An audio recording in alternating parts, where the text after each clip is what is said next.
So let's talk about the World Bank and the International Monetary Fund authorities having talked about the need to continue a steady spending by countries around the world because of the pandemic, says they need to spend fast and furious to mitigate the devastating impact of coronavirus. So let's have some ideas as to how countries such as Nigeria fit into this development. Let's talk to Paul Alaje, who is a Senior Economist at SPM Professional. Good evening, Paul. Thank you for coming.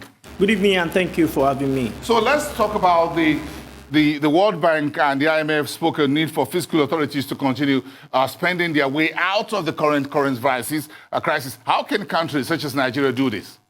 Well, I think Nigeria should look at increasing CAPEX, that's capital expenditure, significantly. And this should go beyond current less than 30% that federal government is doing. I think National Economic Council should agree to spending not less than 50% of budget on capital expenditure. And this should last for a minimum of 2 years between 2021 and 2022. This is when impact of spendings can be meaningful on Nigeria. Recall that President Buhari has presented 13.08 trillion naira, approximately at today's exchange rate, official rate. He has presented that budget, which is approximately $34 billion nominal figure.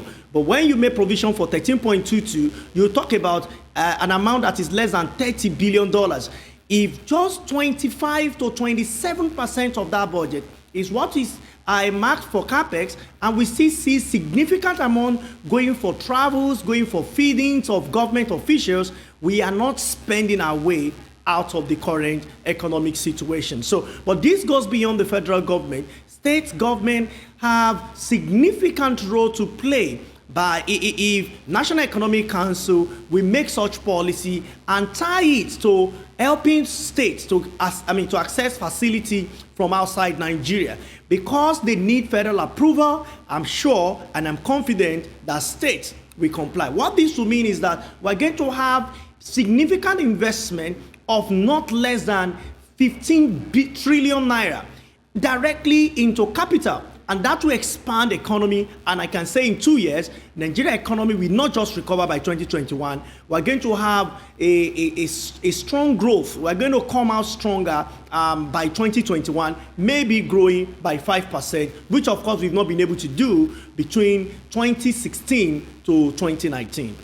So when you look at our spending, I'm sure you got the news just now that the G20 has suspended the debt payment period for developing countries by another 6 months until June next year. And I asked everybody to focus spending on healthcare and emergency stimulus programs rather than debt repayment. So when you look at Nigeria's stimulus and other spending, do you think we're spending fast and furious enough to deepen what you call economic recovery to make meaningful impact?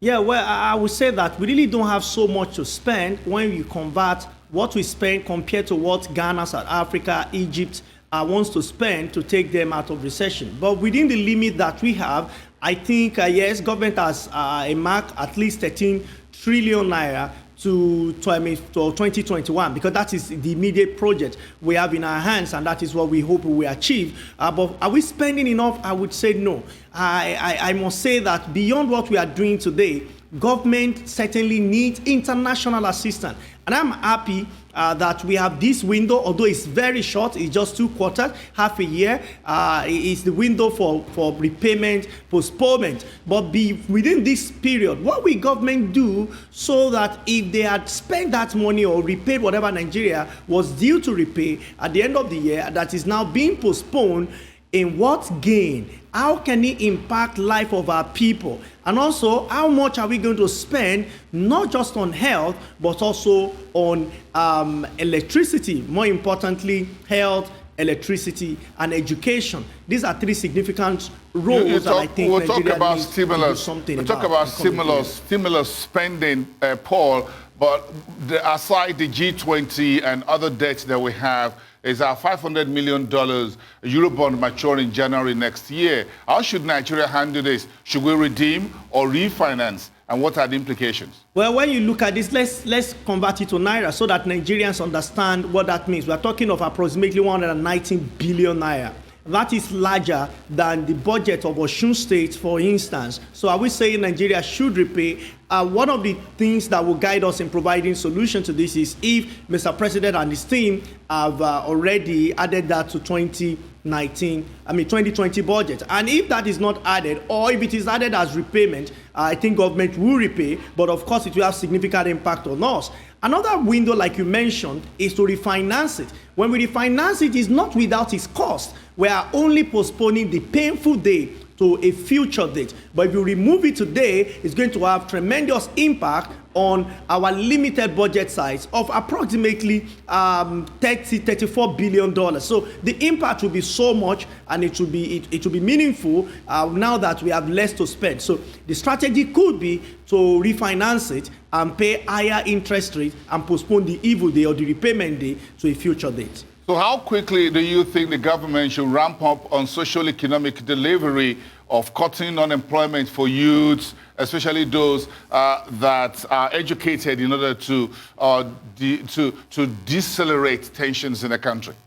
Well, I think government should do that as soon as possible. I think government is making effort to reduce unemployment. The new program Mr. President had announced, I think when we had the national celebration, he had said he wants to leave 100 million people out of poverty. But apart from that, he wants government to directly employ 770,000 youths, young people, to put them to job. But all of those are not sustainable. It is not sustainable because it is not a guaranteed job just for a few period of time. What I think government should do today is to support private sector and get into more public-private partnership, so that young people, particularly those that are really having huge unemployment in terms of sectorial analysis, that is the youth unemployment, government should look more into supporting private sector that will put them to job. Thank you, Paul Alaje of SPM Professionals. Thank you for your time this evening.